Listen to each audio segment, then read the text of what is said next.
In today's video, I'm going to show you how to view your sent emails in Outlook. If you ever want to double-check what you've sent or confirm that a message went out, this is very easy to do. First, open Outlook and make sure you're signed in. Once you're on the main dashboard, look at the left-hand side panel. Here, you'll see different folders such as Inbox, Drafts, and more.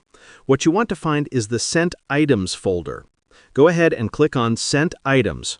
Once you open it, you'll see the complete list of emails you have previously sent from your account. You can scroll through the list and click on any email to open and review it. If you don't see the Sent Items folder right away, simply expand your email account by clicking the small arrow next to your account name. This will reveal all the folders, including Sent Items. And that's it. You can now easily view, open, and review any messages you've sent from Outlook. This is useful when you need to confirm details, resend information, or keep track of your communication.